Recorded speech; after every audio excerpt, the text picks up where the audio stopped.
Sunday School. Know ye not that ye are the temple of God, and that the Spirit of God dwelleth in you? 1 Corinthians 3:16. The great work of Solomon's reign was the building of the house of God, which was called the temple.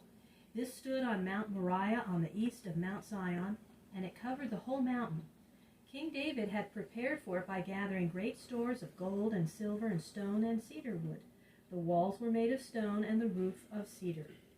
For the building, the cedar was brought from Mount Lebanon, where there were many large cedar trees. The trees were cut down and carried to Tyre on the seacoast. There they were made into rafts in the great sea and were floated down to Joppa. At Joppa they were taken ashore and were carried up to Jerusalem. All this work was done by the men of Tyre at the command of their king Hiram, who was a friend of Solomon as he had been a friend of King David. All the stones for the building of the temple were hewn into shape and fitted together before they were brought to Mount Moriah. And all the beams for the roof and the pillars of cedar were carved and made to join each other, so that as the walls arose, no sound of hammer or chisel was heard. The great building rose up quietly.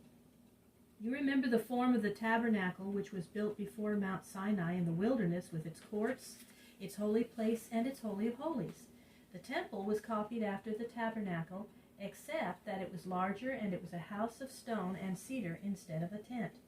The tabernacle had one court around it, where the priests only could enter. But the temple had two courts, both open to the sky, with walls of stone around them, and on the walls double rows of cedar pillars and a roof above the pillars, so that people could walk around the court upon the walls protected from the sun. The court in front was for the people, for all the men of Israel could enter it, but no people of foreign race. This was called the forecourt. Beyond the forecourt was the court of the priests, where only the priests were allowed to walk. At the east gate of this court stood the great altar of burnt offerings, built of rough unhewn stones, for no cut stones could be used in the altar. This altar stood on the rock which had been the threshing floor of Arana, where David saw the angel of the Lord standing. Near the altar in the court of the priests stood a great tank for water, so large that it was called a sea. It was made of brass and stood on the backs of 12 oxen, also made of brass. From this the water was taken for washing the offerings.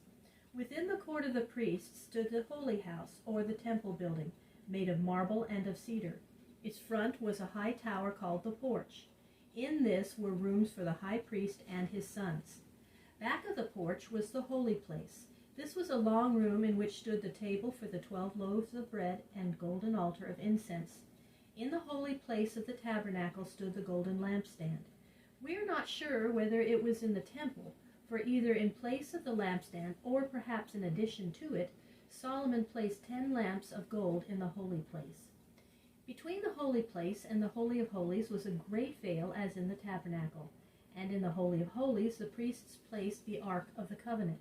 This, you remember, was a box or chest of gold in which were kept the 2 stone tablets of the 10 Commandments.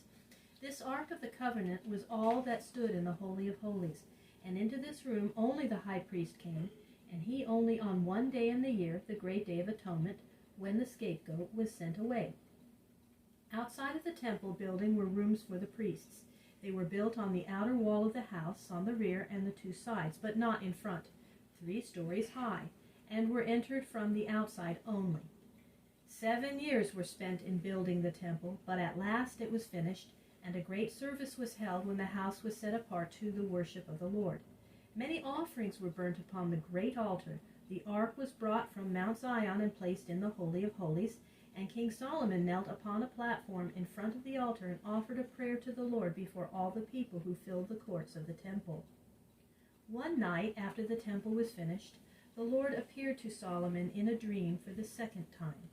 And the Lord said to Solomon, I have heard the prayer which you have offered to me, and I have made this house holy. It shall be my house, and I will dwell there. And if you will walk before me as David your father walked, doing my will, then your throne shall stand forever.